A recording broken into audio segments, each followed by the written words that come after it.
Hello students. आज हम देखेंगे आपके डायमेंशनल जो इक्वेशन होती है उसका सेकंड यूज़। ठीक है, to check the correctness of an equation आपका। तो हमने कल पहला आपका यूज़ देखा था जिसमें हमने एक सिस्टम ऑफ यूनिट को दूसरे सिस्टम ऑफ यूनिट में चेंज किया था। ये दूसरी एप्लीकेशन है आप लोगों का, उसकी दूसरा यूज़ है आपका। तो ये क्या बोला जाता है ना आपका, देखिए नॉर्मली भी ये ऐसा होता है ना आपका, अगर आपके पास कोई स्टेटमेंट है, कोई भी इक्वेशन आपके पास है अगर, तो उसमें ना जितने भी आपके टर्म्स हम जिसमें ऐड किया जाता है या सब्ट्रैक्ट किया जाता है ना आपका, उनकी डायमेंशंस हमेशा सेम होती है, ये हमेशा याद रखना। वैसे भी ना आप लोग का जैसे मतलब हम आप लोग का ओवरऑल जो मैकेनिकल एनर्जी होती है आपका, उसको हम कुछ इस तरीके से दिखाते हैं आपका, potential energy plus kinetic energy. This is equation of a mechanical energy आपका। तो काइनेटिक एनर्जी प्लस नहीं potential energy plus kinetic energy is equal to आपका मैकेनिकल एनर्जी, ऐसा हम बोलते हैं आप लोग का। तो यहाँ पर हमने बीच में प्लस का साइन लगा रखा है, इसका मतलब है आप लोगों का कि दो चीज़ें आपकी ऐड हो रखी हैं। और हमेशा याद रखना, अगर दो चीज़ें ऐड होती हैं ना, अगर वो हो रही हैं ऐड, तो इसका मतलब है कि उनकी डायमेंशन सेम होंगी, वो सेम तरह की चीज़ें होंगी आप लोगों का। जैसे अगर मैं वैसे सिंपल एग्जांपल दूँ तो आपका देखो, मैं एक सेब में एक सेब ही तो जोड़ूंगा ना आपका, मेरे पास दो सेब हो जाएंगे आपका, मतलब सेबों में सेब ही तो जुड़ेंगे आप लोग, एप्पल्स में एप्पल आपका, ऑरेंज में ऑरेंज आपका ऐड होंगे। वैसे ही आप लोग कहने का मतलब कि जब हम ऐड या सब्ट्रैक्ट करते हैं तो सिमिलर चीज़ों में वो ऐड होता है आप लोग का, या सब्ट्रैक्शन होता है आप लोग का। कहने का मतलब अगर कोई आपके पास इक्वेशन है और वो इक्वेशन आपकी सही है मतलब आपका, तो उसमें हमेशा हर टर्म्स की आपकी क्या होती है आप लोग का, क्या कहते हैं आप लोग का, डायमेंशंस आपकी सेम रहती हैं। ठीक है, ये मैथमेटिकल इक्वेशंस की बात नहीं चल रही है आप लोगों का। ठीक है, तो इतना कुछ होगा आप लोगों का, ये याद रखना है आप लोगों का। ठीक है, तो कहने का मतलब आपका कि जो इसकी डायमेंशन होगी यहाँ पर mgh की जो डायमेंशन होगी वही हाफ mv² की डायमेंशन होगी, और बीच में इक्वल टू का साइन है, इसका मतलब है कि इसकी भी वही डायमेंशन आपकी होगी। ठीक है, और हमें पता है ये तीनों के तीन एनर्जी हैं, इसका मतलब सबकी डायमेंशन सेम होती है, निकाल भी सकते हो आप लोग। m का मतलब होता है मास, g का मतलब होता है ग्रेविटेशनल एक्सेलरेशन जिसकी डायमेंशन होती है LT-2, और जो ये होता है आपका हाइट का मतलब होता है एक तरीके की लेंथ। तो ओवरऑल आ जाएगा आपके पास ML2T-2, दिस इज दी, ठीक हो गया, डायमेंशन ऑफ आपका पोटेंशियल एनर्जी।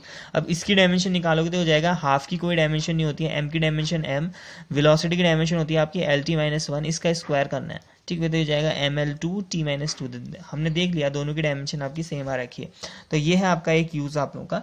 अब देखिए इसका यूज़ कहाँ होगा, फिर देखो कुछ इस तरीके से आप लोगों का, आपके पास एक इक्वेशन होती है वॉन्डरवाल इक्वेशन आपका, ये आपका कि गैसेस के बीच में कितना अट्रैक्शन फोर्स काम करता है आप लोगों का, उसने वो दे रखा है आप लोगों का वॉन्डरवाल ने आपका।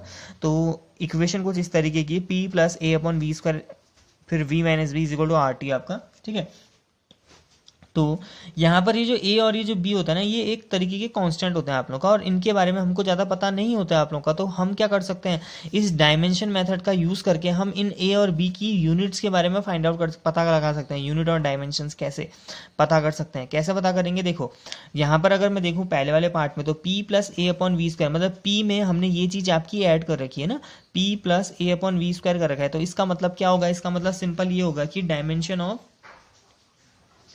Dimension of A/V² should be equal to dimension of P। ठीक है, तो यही तो होगा आपका। तो जो A/V² है इसकी डायमेंशन आपका P के डायमेंशन के बराबर होगी। तो यहाँ से A की डायमेंशन कितनी आ जाएगी, डायमेंशन ऑफ A वो हो जाएगा आपके पास dimension of P multiply by dimension of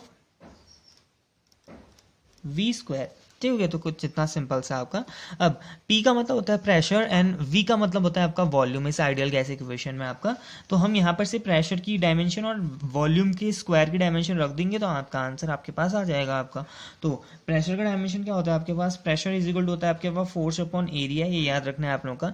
ठीक है, आपको डायरेक्ट याद है तो ठीक है, नहीं तो निकाल लो। तो MLT-2 upon area means L², तो ये आ जाएगा आपके पास ML-1T-2 आपका।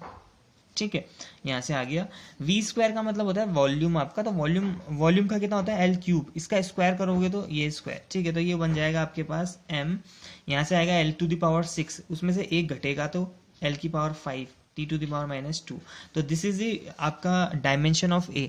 अगर डायमेंशन इतनी है तो यूनिट कितनी आ जाएगी, तो यूनिट आ जाएगी आपके पास। M का मतलब क्या होता है kg, अगर हम SI सिस्टम में लिख रहे हैं। एल का मतलब क्या होता है, एल एक लेंथ होती है, और इसका मतलब हम एसआई सिस्टम में क्या लेते हैं, मीटर लेते हैं, तो metre to the power 5, second की पावर -2, तो दिस इज दी आपकी unit and this is dimension. ठीक है, तो सिंपल तरीके से हमने देखो, हमको कुछ पता नहीं था आप लोगों का ए और बी के बारे में, फिर भी हमने ए और बी की यूनिट एंड डायमेंशन निकाल दिया आपका। ठीक है, तो ये एक यूज़ है आपका।